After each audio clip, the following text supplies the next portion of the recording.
There is an expression in South Africa that says the ANC creates problems, and South Africans have to work very hard in South Africa to fix those problems. The ANC creates an immigration crisis, and South Africans have to work very hard to fix that. The ANC goes and creates an economic crisis, and South Africans have to work very hard to fix that. The ANC creates an unemployment crisis. South Africans have to work very hard to fix it. And that goes on and on and on. Well, recently, the ANC created another problem in the form of what is called the BELA Bill. Just about a year ago, Cyril Ramaphosa stood very proud, lifting up the papers of the signed BELA Bill, that is the bill of the basic education laws. And that BELA Bill has now become another crisis in South Africa. We've had so many crises that the ANC has created, but again, the ANC has created another one, and South Africans have to fix it.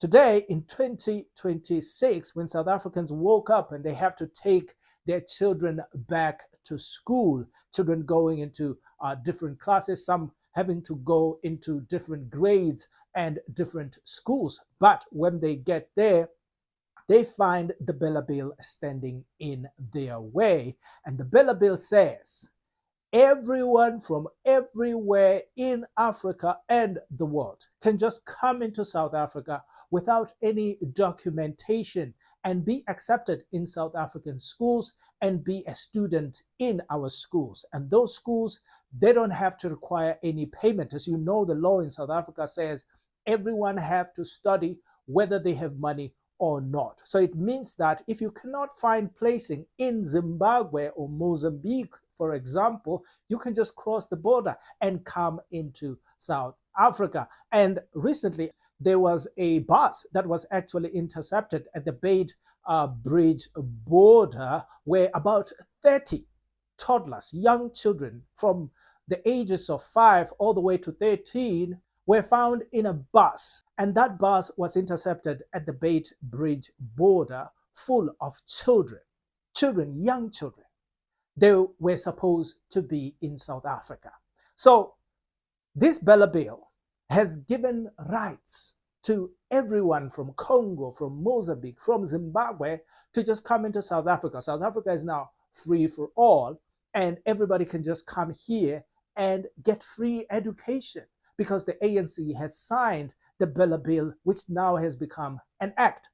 So South Africans go to their normal schools in 2026 and they try to place their children there, and they can't, and chaos ensues.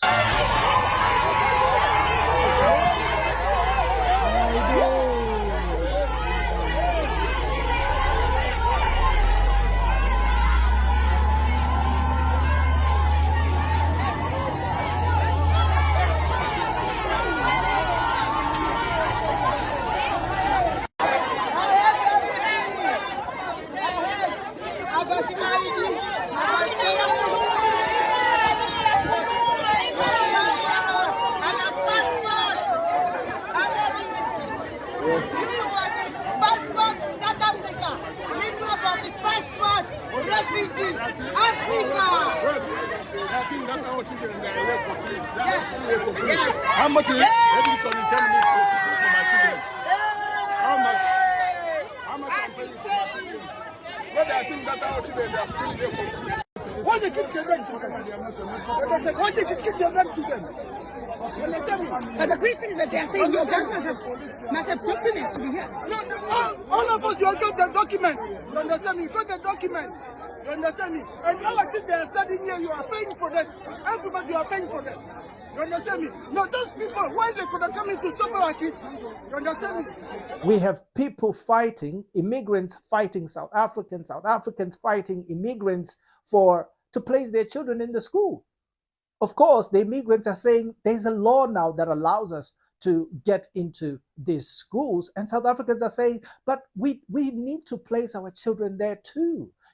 our children have to go to school. If we can't find placement here, where will our children study? They will have to stay at home and not have education. But the ANC doesn't care about that. And these two groups are right, you know, in their own rights. South Africans are right to say, this is our country and we are supposed to study here. The immigrants, too, they are right to say that there's a law that the ANC created that now allows us to bring our children here without any documentation. I want you to listen to Jacinta as she was speaking, something that really touched my heart.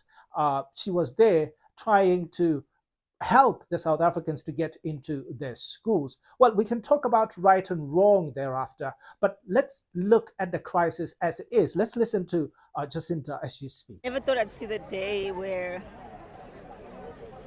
foreigners are swearing at us in our own country. I mean, they've been telling me to my face that they're going to kill me. They've been saying to my face that the police are in their pockets, like right here. Right? I'm sitting here with a list of close to 100 parents who don't have a spot in school. And this school here says that they're full. All these parents have been applying since last year, some of them early this year. And the answer that you get is that the school is full. And I asked one question. I'm like, as a principal of a school, how do you decide that a child that is from Nigeria, thousands of kilometers from here, deserves a spot in a school over a South African child who has another option? Who can't go to another country and claim that they are a refugee or an asylum seeker. The only home that they have is this country.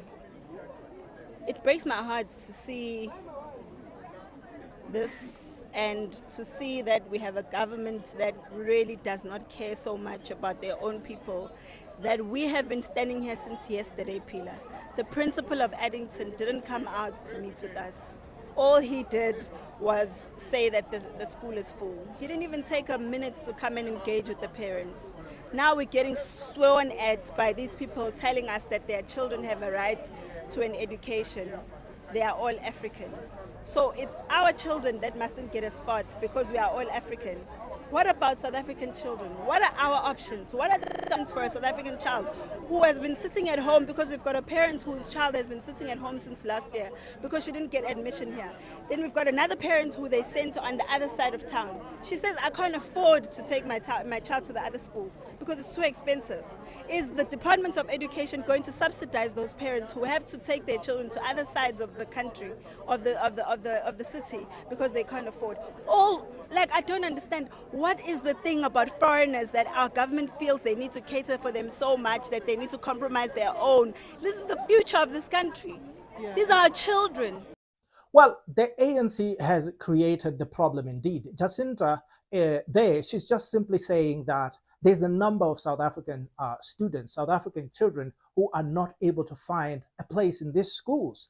And we have all of this people from different countries who also want to place their children there, and most of them are undocumented. And what they're talking about, we're not talking about people who are documented. People who are documented are very well counted for in South Africa. They've come here on legitimate visas, but the pouring in of people without documents, that's what actually creates a crisis. Because if we say we have people who come in on special skills that we have accounted for to come into the country, and they come into the country in the number that is designated to fill up those positions, those people are not going to cause a problem in our schools. They're not going to cause overcrowding in our schools because they are accounted for and their number is very, very small. But when we speak about undocumented people, these are the people who just come in through every border, every part of the border that's not looked after, where there are no people. They just jump the fence. They come and swim through the Limpopo River from everywhere, and they come into the country. Those people are not accounted for. And that is where you find our schools are full today, that South Africans are not able to go into that. Is it a moral crisis that we are having? Well, it could be. But on which side? Is it a moral crisis for South Africans who cannot place their children? It's a moral crisis, of course, where they cannot take their own children to their own schools in their own country where they're supposed to go. Because Zimbabweans, if they can't find a place in their schools, they can just cross the border and come into South Africa. But can South Africans do the same? If South Africans cannot find placements in South Africa, can they just pick up their children and go to Zimbabwe and place them in the school in Zimbabwe? The Zimbabwean government will never allow that. And they don't even have a law that says people can just cross the border and come into their schools without any documentation and become students, legitimate students in their country. That only happens in South Africa. And that's because we've put people in government who, I don't know whether they have malice or they just don't know what they're doing. I mean, we move from crisis to crisis as a country. We move from one crisis to another. And as the ANC comes up with what they call solutions to these problems, it seems they're just creating even more problems. You know, you remember when Zimbabwe actually collapsed because of Robert Mugabe. He actually destroyed the country completely and sent people to kill the people that actually produce food in that country because they said they wanted land. But even though they had land, they just wanted land for the sake of it. So now they have that land and the country cannot produce anything and they have to leave the country. So at the beginning of that, the ANC created something that they called the temporary documentation for Zimbabweans to come and work into South Africa. Every one of them, they said, well, just come into South Africa. It will be temporary as it was supposed to be. It has been about 15 years, and that problem has just become a crisis because those people can't go back to Zimbabwe. And now the law of South Africa says if you spend a certain time, about 15 years, you have to be a citizen. Now they have to be citizens because they've been here long enough, and the ANC standing there, you know, and they don't know what to do because this is the crisis they created.